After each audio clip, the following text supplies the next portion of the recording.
Título 3. De las Cortes Generales. Capítulo 1. De las Cámaras. Artículo 66. Las Cortes Generales representan al pueblo español y están formadas por el Congreso de los Diputados y el Senado.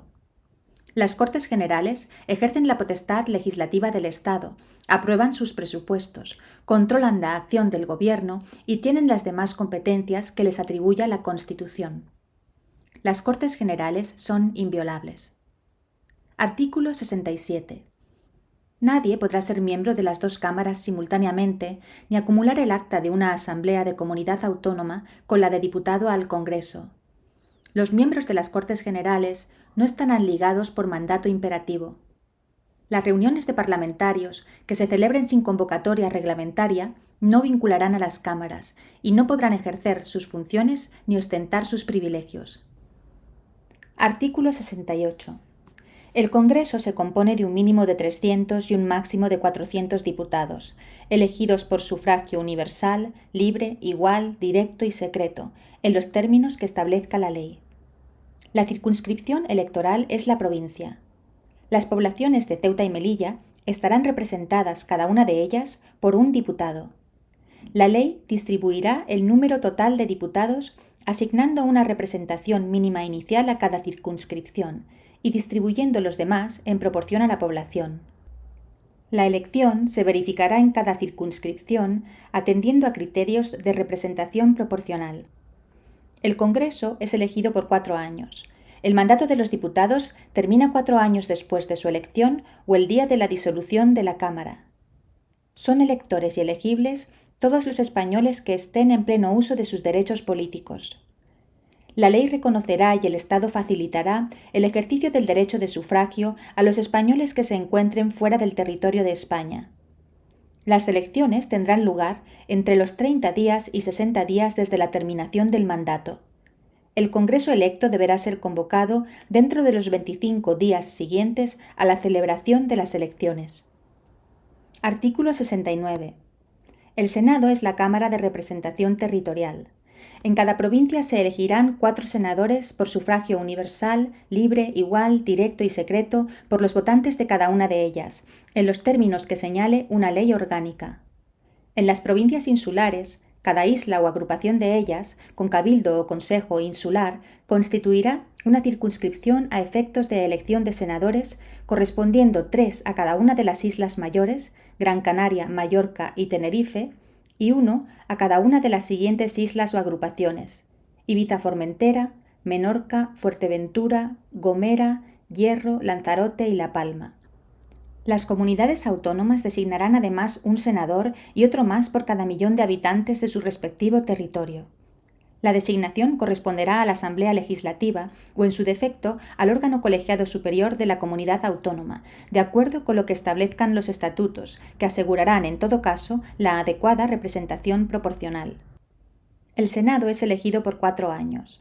El mandato de los senadores termina 4 años después de su elección o el día de la disolución de la Cámara.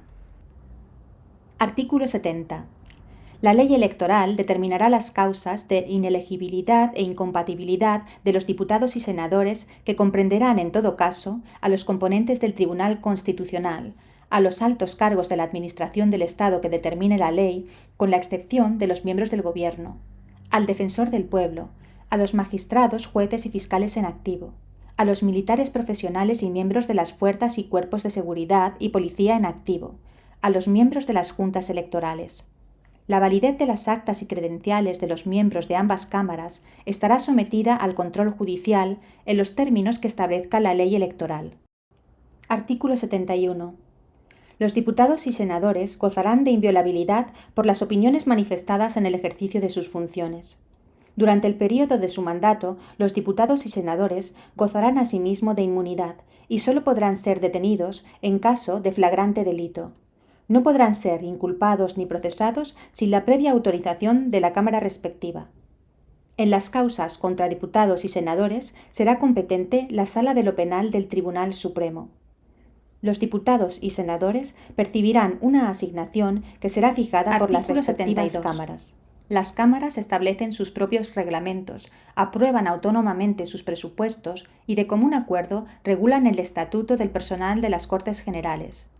Los reglamentos y su reforma serán sometidos a una votación final sobre su totalidad que requerirá la mayoría absoluta. Las cámaras eligen sus respectivos presidentes y los demás miembros de sus mesas. Las sesiones conjuntas serán presididas por el presidente del Congreso y se regirán por un reglamento de las Cortes Generales aprobado por mayoría absoluta de cada cámara. Los presidentes de las cámaras ejercen en nombre de las mismas todos los poderes administrativos y facultades de policía en el interior de sus respectivas sedes.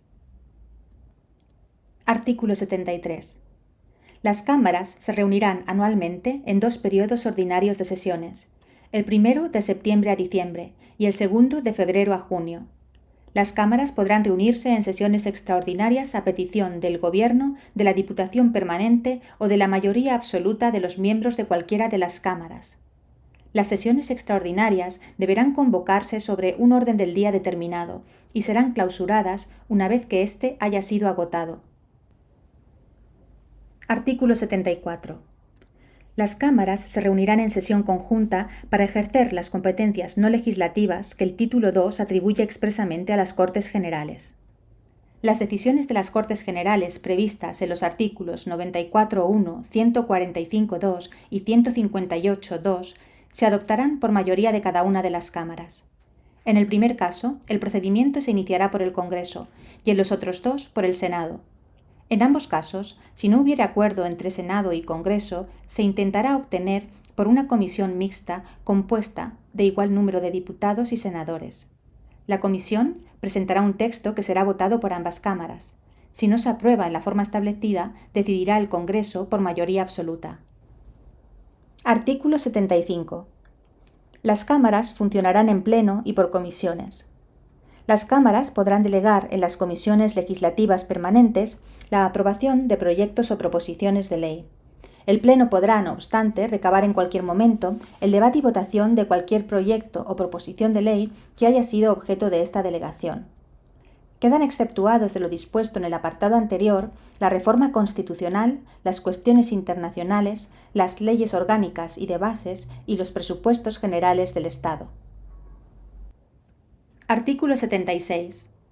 El Congreso y el Senado, y en su caso ambas cámaras conjuntamente, podrán nombrar comisiones de investigación sobre cualquier asunto de interés público. Sus conclusiones no serán vinculantes para los tribunales ni afectarán a las resoluciones judiciales, sin perjuicio de que el resultado de la investigación sea comunicado al Ministerio Fiscal para el ejercicio cuando proceda de las acciones oportunas. Será obligatorio comparecer a requerimiento de las cámaras. La ley regulará las sanciones que puedan imponerse por incumplimiento de esta obligación. Artículo 77. Las cámaras pueden recibir peticiones individuales y colectivas, siempre por escrito, quedando prohibida la presentación directa por manifestaciones ciudadanas. Las cámaras pueden remitir al Gobierno las peticiones que reciban. El Gobierno está obligado a explicarse sobre su contenido siempre que las cámaras lo exijan. Artículo 78. En cada cámara habrá una diputación permanente compuesta por un mínimo de 21 miembros que representarán a los grupos parlamentarios en proporción a su importancia numérica. Las diputaciones permanentes estarán presididas por el presidente de la cámara respectiva y tendrán como funciones la prevista en el artículo 73, la de asumir las facultades que correspondan a las cámaras de acuerdo con los artículos 86 y 116 en caso de que éstas hubieren sido disueltas o hubiere expirado su mandato, y la de velar por los poderes de las cámaras cuando éstas no estén reunidas. Expirado el mandato o en caso de disolución, las diputaciones permanentes seguirán ejerciendo sus funciones hasta la constitución de las nuevas Cortes Generales. Reunida la Cámara correspondiente, la Diputación Permanente dará cuenta de los asuntos tratados y de sus decisiones. Artículo 79. Para adoptar acuerdos, las cámaras deben estar reunidas reglamentariamente y con asistencia de la mayoría de sus miembros. Dichos acuerdos, para ser válidos, deberán ser aprobados por la mayoría de los miembros presentes, sin perjuicio de las mayorías especiales que establezcan la Constitución o las leyes orgánicas y las que para elección de personas establezcan los reglamentos de las cámaras. El voto de senadores y diputados es personal e indelegable. Artículo 80. Las sesiones plenarias de las cámaras serán públicas, salvo acuerdo en contrario de cada cámara, adoptado por mayoría absoluta o con arreglo al reglamento. Capítulo 2. De la elaboración de las leyes. Artículo 81. Son leyes orgánicas las relativas al desarrollo de los derechos fundamentales y de las libertades públicas, las que aprueben los estatutos de autonomía y el régimen electoral general, y las demás previstas en la Constitución. La aprobación, modificación o derogación de las leyes orgánicas exigirá mayoría absoluta del Congreso en una votación final sobre el conjunto del proyecto. Artículo 82. Las Cortes Generales podrán delegar en el Gobierno la potestad de dictar normas con rango de ley sobre materias determinadas no incluidas en el artículo anterior. La delegación legislativa deberá otorgarse mediante una ley de bases cuando su objeto sea la formación de textos articulados, o por una ley ordinaria cuando se trate de refundir varios textos legales en uno solo. La delegación legislativa habrá de otorgarse al Gobierno de forma expresa para materia concreta y con fijación del plazo para su ejercicio. La delegación se agota por el uso que de ella haga el Gobierno mediante la publicación de la norma correspondiente. No podrá entenderse concedida de modo implícito o por tiempo indeterminado. Tampoco podrá permitir la subdelegación a autoridades distintas del propio Gobierno. Las leyes de bases delimitarán con precisión el objeto y alcance de la delegación legislativa y los principios y criterios que han de seguirse en su ejercicio. La autorización para refundir textos legales determinará el ámbito normativo a que se refiere el contenido de la delegación, especificando si se circunscribe a la mera formulación de un texto único o si se incluye la de regularizar, aclarar y armonizar los textos legales que han de ser refundidos. Sin perjuicio de la competencia propia de los tribunales, las leyes de delegación podrán establecer en cada caso fórmulas adicionales de control. Artículo 83. Las leyes de bases no podrán, en ningún caso, autorizar la modificación de la propia ley de bases, facultar para dictar normas con carácter retroactivo. Artículo 84. Cuando una proposición de ley o una enmienda fuere contraria a una delegación legislativa en vigor, el Gobierno está facultado para oponerse a su tramitación. En tal supuesto, podrá presentarse una proposición de ley para la derogación total o parcial de la ley de delegación. Artículo 85. Las disposiciones del Gobierno que contengan legislación delegada recibirán el título de decretos legislativos.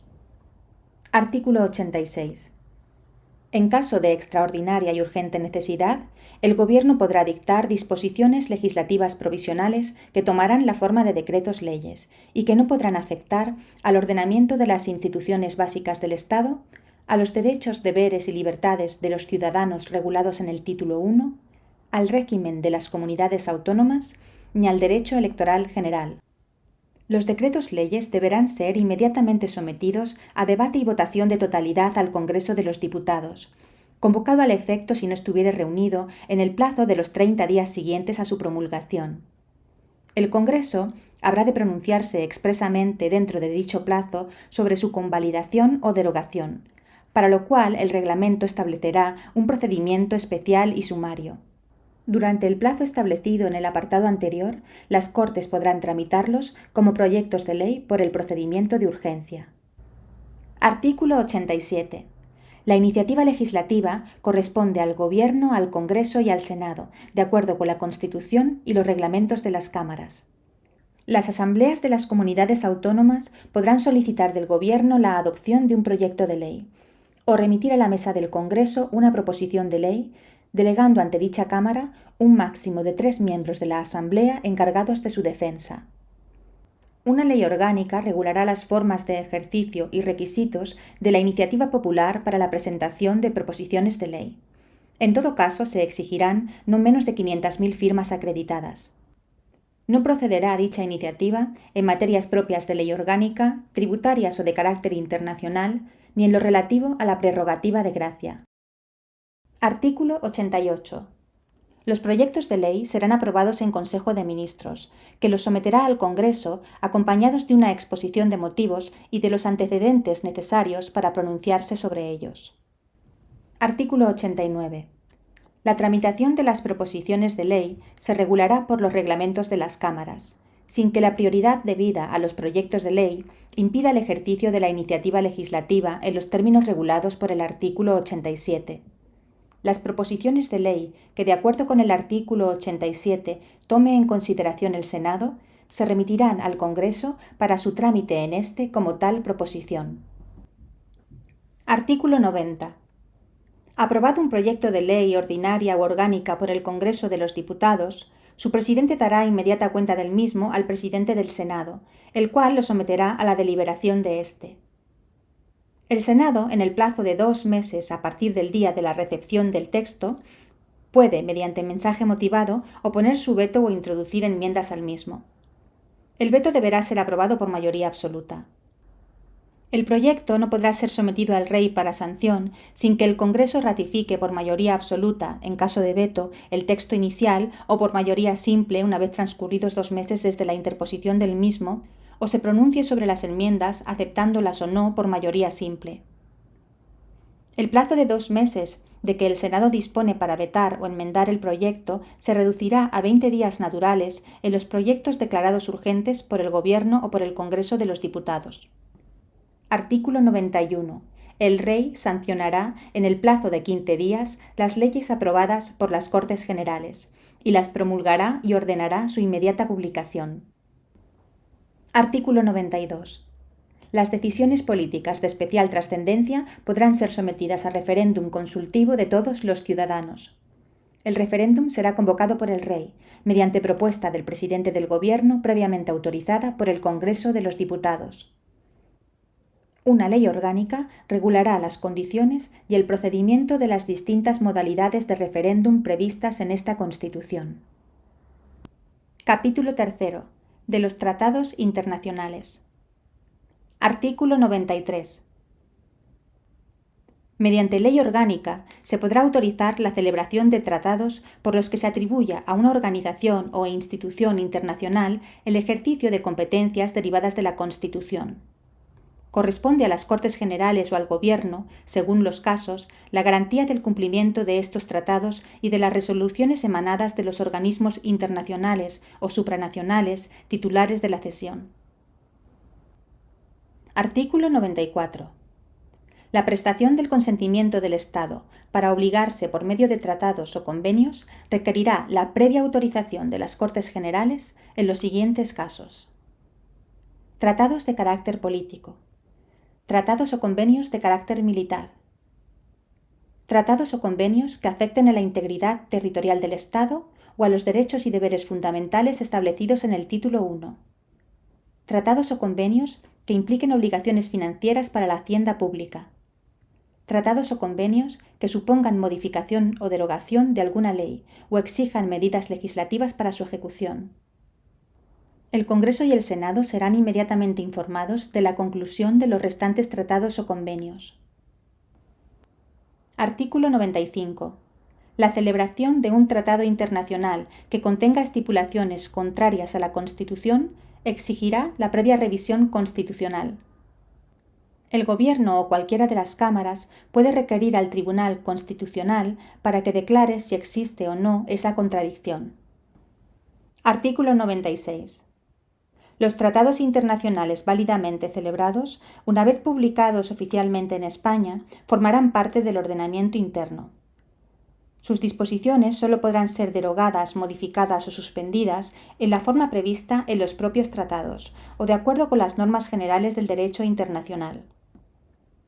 Para la denuncia de los tratados y convenios internacionales se utilizará el mismo procedimiento previsto para su aprobación en el artículo 94.